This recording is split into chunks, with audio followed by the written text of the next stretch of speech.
अस्सलाम वालेकुम students, this is Waqas Ahmed, lecturer computer science. अच्छा स्टूडेंट्स, आज हमारा जो टॉपिक है नेक्स्ट वो है डेटाबेसेस। लेकिन हमेशा की तरह हम सबसे पहले जो हमारा प्रीवियस टॉपिक था उसको जल्दी से रिवाइज़ कर लेंगे कि हमने लास्ट लेक्चर में क्या पढ़ा।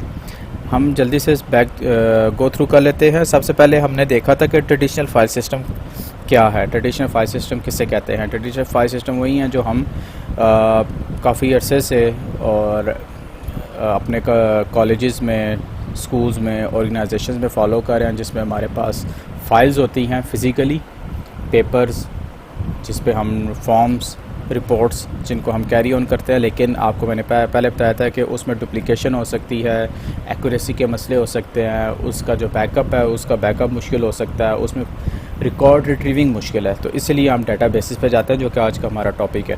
तो हमने इसमें देखा था कि हमारे पास लास्ट लेक्चर में कि फ़ील्ड क्या है। फ़ील्ड स्मॉलेस्ट यूनिट है। जैसे कि आपका नेम हो गया, ये एक फ़ील्ड है। जैसे कि आपका CNAC नंबर हो गया, ये एक फ़ील्ड है। मोबाइल फ़ोन नंबर हो गया, ये एक फ़ील्ड है। तो combination of related field is known as record. ये हमने देखा था कि हमारे पास ये एक रिकॉर्ड हो जाएगा। फिर combination of related records is known as file. कि हमारे पास जब रिलेटेड रिकॉर्ड्स को हम कंबाइन करेंगे और स्टोर करेंगे तो हमारे पास वो फ़ाइल बन जाएगी। फिर हमने फ़ाइल टाइप्स देखी थी यूजेज पॉइंट ऑफ व्यू से।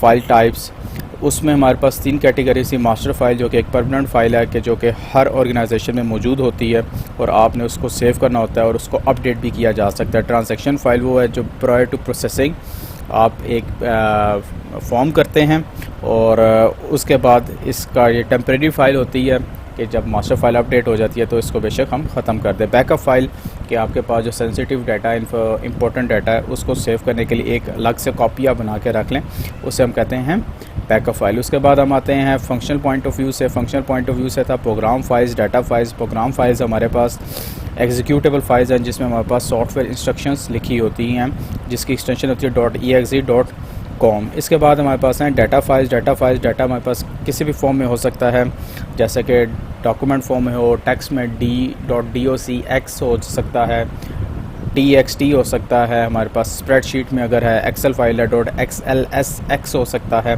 ये क्योंकि पुराना वर्जन का जो हमारे पास एक्सेल था उसकी जो एक्सटेंशन थी वो थी XLS, तो जो न्यू वर्जन है उसका XLSX।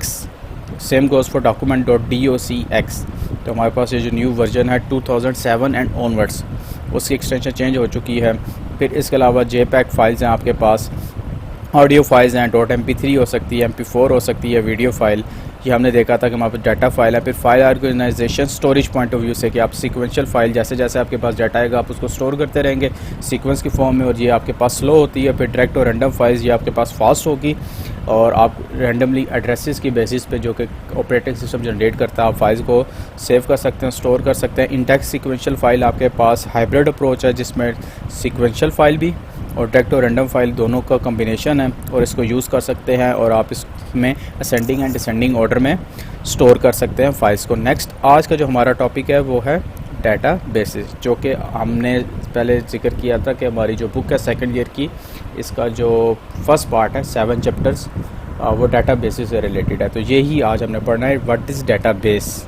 डाटा बेस क्या है? Data base is a collection of logically related data sets और फाइल्स। हमने जिक्र किया फील्ड क्या है। फील्ड स्मॉलेस्ट यूनिट है, उसकी कम्बिनेशन से हमारे पास रिकॉर्ड बनता है, रिकॉर्ड्स की कम्बिनेशन से फाइल बनती है और रिलेटेड और लॉजिकली रिलेटेड डाटा सेट्स और फाइल्स से हमारे पास क्या बनता है? डाटाबेस। क्या बनता है? डाटाबेस। तो आपने कंफ्यूज नहीं होना, ये कैसे अप्रोच फॉलो कर रहे हैं। Database is a collection of logically related data sets और फाइल्स। लॉजिकली रिलेटेड का क्या मतलब है?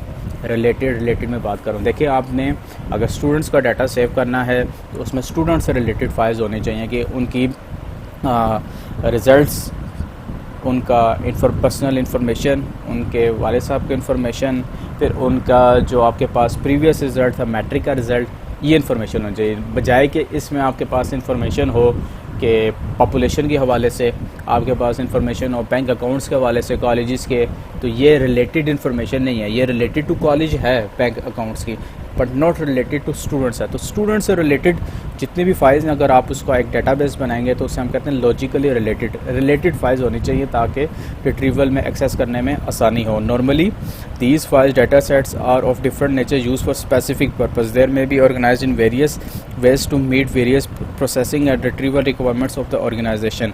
For example, a bank may have, ये आपके पास एग्जांपल है, a bank may have a separate files for its clients. Saving accounts के लिए अलग हो, ऑटोमोबाइल लोन जनरल लोन के अलग हो, पर्सनल लोन के लिए अलग हो, क्लाइंट्स बायोग्राफी की इन्फॉर्मेशन के लिए अलग हो। सेम गोज़ फॉर, हम एग्जांपल लेते हैं अपने कॉलेज की।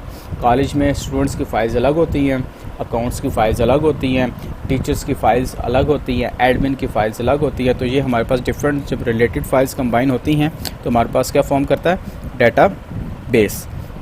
मैं आपको यहाँ से बता देता हूँ सिंपल जो इसकी डेफिनेशन है।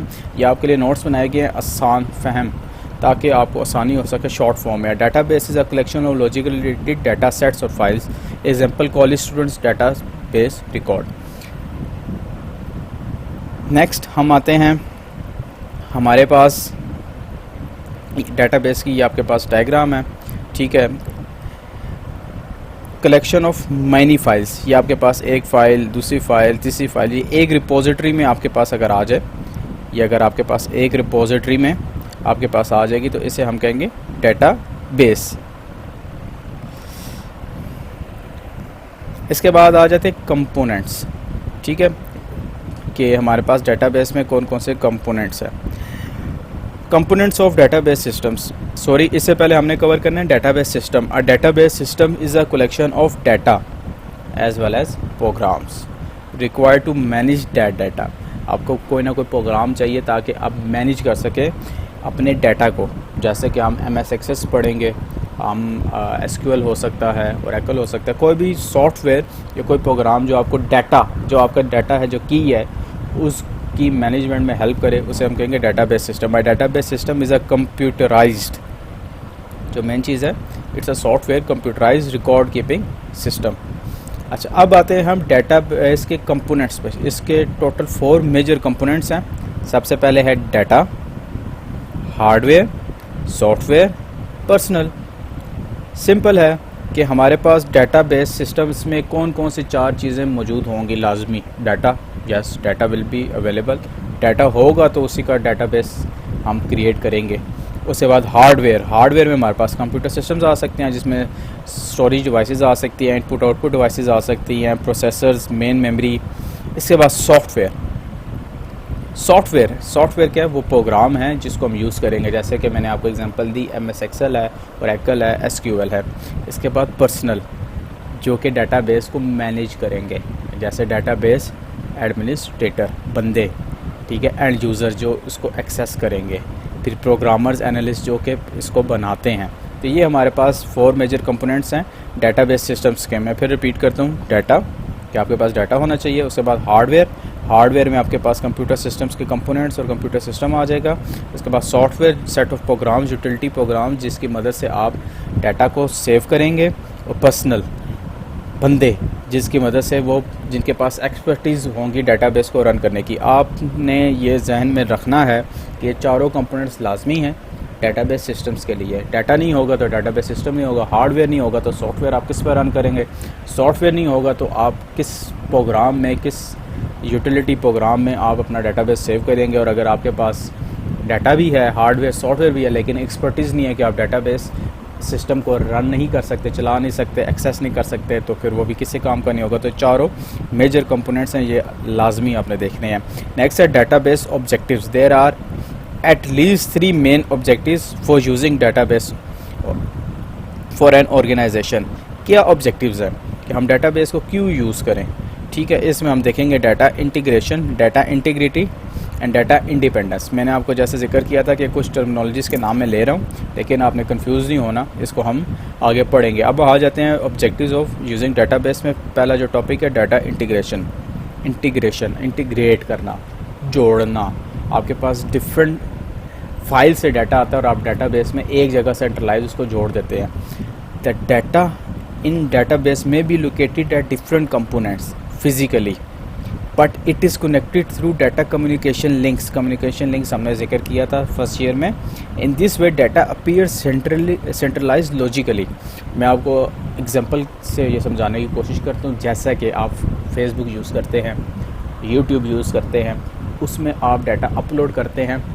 आपने अपना फेसबुक का डाटा अपलोड किया तो ज़रूरी नहीं है कि आपका जो डाटा है वो एक ही सिस्टम में जाके सर्वर सिस्टम से यहाँ पे मुराद हो कि एक ही फेसबुक के सर्वर पे जाके स्टोर हो रहा हो। वो डिफरेंट सर्वर्स पे जो कि उनके यूएसए में भी मौजूद हैं और दूसरे उनकी स्टेट्स में भी, यूएसए की डिफरेंट स्टेट्स में मौजूद हैं। लेकिन जब आप उसको एक्सेस करते हैं, अपनी प्रोफाइल देखते हैं, तो आपके पास सेंट्रलाइज्ड आता है डाटा। तो आपका जो डाटा होता है सारा इंटीग्रेट हो जाता है। इसी हम कहते हैं डाटा इंटीग्रेशन। इसके बाद है डाटा इंटीग्रिटी। डाटा इंटीग्रिटी ये हमने काफ़ी ज़्यादा इसको पढ़ना है, इसको काफ़ी ज़्यादा हमने देखना है। Data integrity means reliability and accuracy of data, कि मैंने जो डाटा स्टोर किया था, सेव किया था, जब मैं उसे रिट्रीव करूँ वही होना चाहिए। फॉर एग्जांपल मैंने अपना डाटा सेव किया वकास अहमद और आगे उसकी जो डिटेल्स एंटर की लेक्चरर कंप्यूटर साइंस, तो जब मैं उसे रिट्रीव करूँ तो लेक्चरर कंप्यूटर साइंस ही होना चाहिए, ना कि लेक्चरर केमिस्ट्री होना चाहिए, फिज़िक्स होना चाहिए। तो ये डाटा इंटीग्रिटी है। अगर हमारे पास जो हमने डाटा सेव किया है वो नहीं आ रहा तो इसका मतलब है कि किसी ने इंटीग्रिटी ब्रीच की है।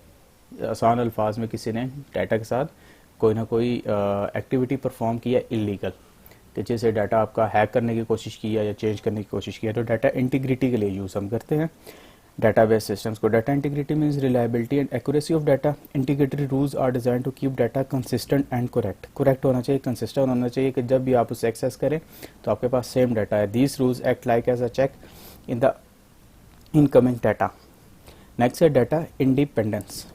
Database approach provides a facility of data independence. It means that the data and the application programs are separate from each other. इसमें हमारे पास आ जाता है, मैं आपको एक्सप्लेन करता हूँ। Conventionally, if the format of a file is changed, then all the programs have to be changed. कि आपके पास पहले होता था, अब तो बेसिकली जो न्यू सिस्टम्स है इसमें ऐसा नहीं है, लेकिन आपके पास पहले जो फॉर्मेट एक सॉफ्टवेयर में यूज़ कर रहे हैं तो डिफरेंट है, दूसरे में यूज़ कर रहे हैं तो डिफरेंट है, तो आपको इंटीग्रेशन में मसला होता था। However a database allows the organization of a data to be change without the need of reprogram. Data independence है कि आपके पास किसी भी फॉर्म में डाटा हो, आप उसको इंडिपेंडेंटली आप उसको यूज़ कर सकते हैं, एक्सेस कर सकते हैं, सेव कर सकते हैं without the need to reprogram, बजाय कि आप उसको रीप्रोग्राम करें। It allows programs to be modified without reorganization of data. ये हमारे पास क्या है, डाटा इंडिपेंडेंस। हमारे पास 3 ऑब्जेक्टिव्स हैं डाटाबेस सिस्टम्स के, data integration, data integrity, data independence. ये काफ़ी इंपॉर्टेंट है, आपने इनको अच्छे तरीके से याद भी करना है और मेमोराइज़ करना है। कोई क्वेश्चन हो तो आप मेरे से पूछ सकते हैं। अभी के लिए इनफ है ये। नेक्स्ट हम कंटिन्यू करेंगे डाटाबेस मैनेजमेंट सिस्टम्स के। तब तक के लिए अल्लाह हाफिज़, थैंक यू।